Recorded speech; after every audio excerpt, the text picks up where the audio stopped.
Assalamualaikum warahmatullahi wabarakatuh. Nama saya Ruth Natalia Sianturi, nomor absen 11, mata kuliah Teori Organisasi, nama dosen Eka Fadila SIP MA. Di sini saya akan menjelaskan mengenai materi teori organisasi. Materi teori organisasi yang saya ambil adalah materi pertemuan 11, yaitu konflik organisasi. Definisi konflik organisasi. Konflik organisasi adalah pertentangan antar anggota atau kelompok dalam organisasi akibat perbedaan tujuan, kepentingan, atau hambatan. Selanjutnya, terdapat dua konflik dan keefektifan organisasi. Pertama, pandangan tradisional, yaitu konflik dianggap selalu buruk, merusak, dan tidak rasional. Manajemen bertugas mencegah konflik atau segera menyelesaikannya jika muncul. Kedua, pandangan interpretation, yaitu konflik dianggap penting untuk mendorong perubahan, kreativitas, dan mencegah stagnasi. Konflik yang dikelola dengan baik bisa menjadi stimulus untuk perbaikan dalam organisasi. Selanjutnya, terdapat 11 sumber-sumber konflik organisasi. Pertama, saling ketergantungan pekerjaan, yaitu tingkat di mana dua unit dalam organisasi membutuhkan bantuan, informasi, atau koordinasi satu sama lain untuk menyelesaikan tugas mereka dengan baik.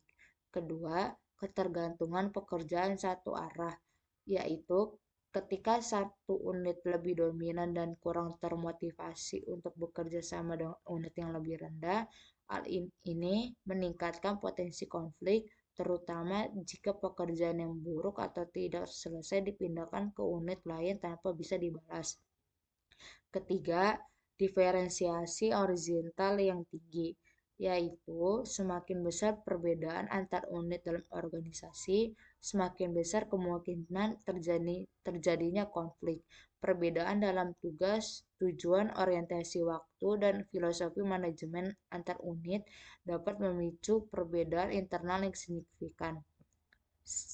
Keempat, formalisasi yang rendah.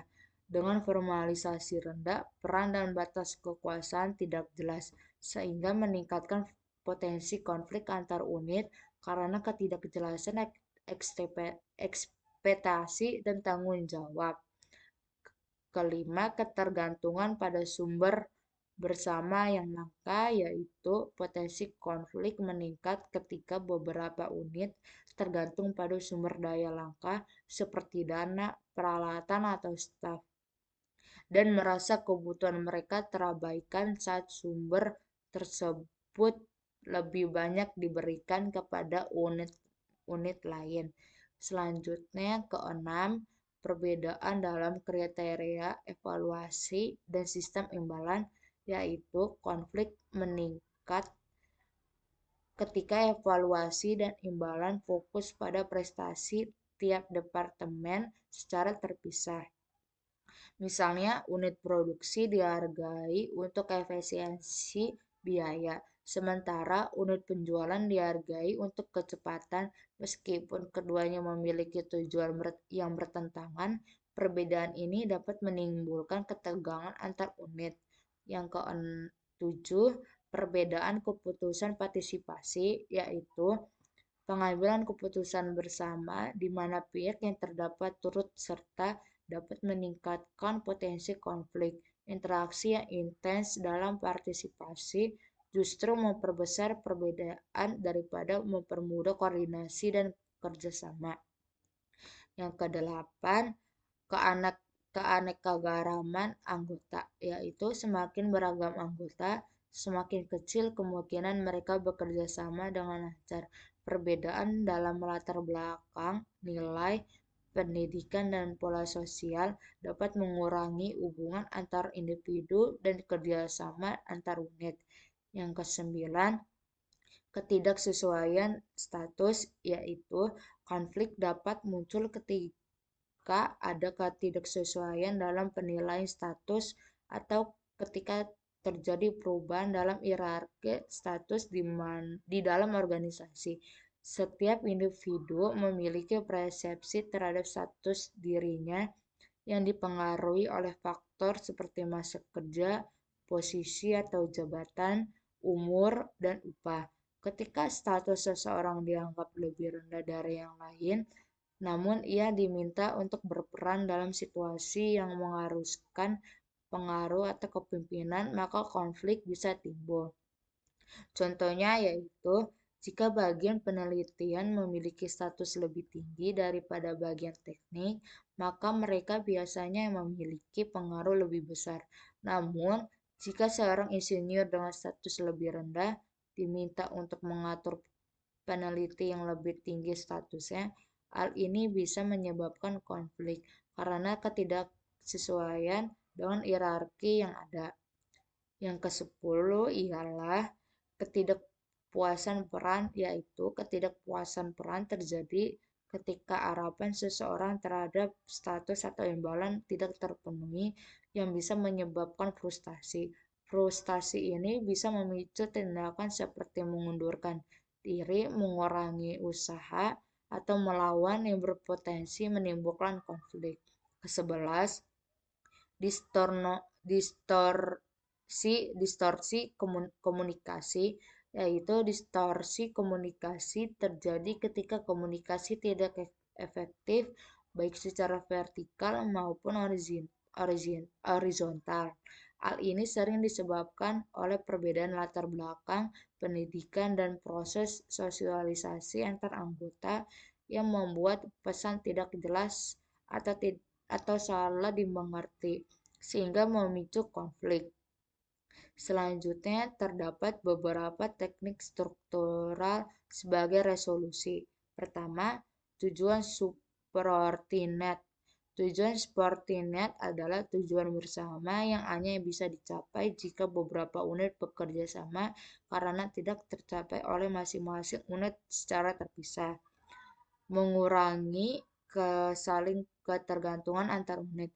Mengurangi kesaling ketergantungan antar unit dilakukan dengan cara membuat buffer seperti persediaan dan posisi koordinasi untuk menyatukan unit yang berbeda, mengurangi dampak keterlambatan dan konflik.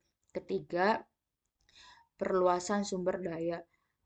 Jika konflik muncul karena keterbatasan sumber daya, solusi yang paling memuaskan adalah dengan menambah sumber daya yang tersedia, seperti meningkatkan alokasi anggaran untuk kenaikan gaji pegawai. Keempat, pemecahan masalah bersama, yaitu adalah metode terbaik untuk mengatasi konflik antar kelompok di mana pihak-pihak yang berkonflik bertemu, mencari penyebab konflik, dan bekerja sama untuk menemukan solusi yang lebih baik. Yang keenam, sistem naik banding, yaitu adalah cara untuk memecahkan konflik dengan memberikan saluran formal bagi pegawai untuk mengajukan keluhan atau permohonan perbaikan jika hak mereka terancam. Selanjutnya, wewenang formal, yaitu adalah cara penyelesaian konflik dengan mengikuti keputusan alasan meskipun tidak selalu disetujui, karena anggota organisasi cenderung tunduk pada keputusan konflik tersebut untuk mengurangi konflik. Selanjutnya, membaurkan unit yang berkonflik, yaitu teknik ini melibatkan pihak-pihak berkonflik untuk terlibat dalam evaluasi atau pengambilan keputusan untuk meredakan konflik. Selanjutnya terdapat kesimpulan. Konflik dalam organisasi adalah hal yang tidak terhindarkan dan dapat bersumber dari perbedaan tujuan, ketergantungan pekerjaan, diferensiasi, hingga komunikasi yang buruk. Pandangan tradisional interpretation melihatnya sebagai pemicu perubahan positif. Untuk mengelola konflik secara efektif, organisasi dapat menerapkan berbagai strategi seperti menetapkan tujuan bersama, mengurangi ketergantungan, memperluas sumber daya, pemecahan masalah bersama, hingga penggunaan wewenang formal. Pengelolaan konflik yang tepat dapat meningkatkan efektivitas dan kinerja organisasi secara keseluruhan. Sekian penjelasan dari saya. Mohon maaf jika terdapat kesalahan kata. Terima kasih.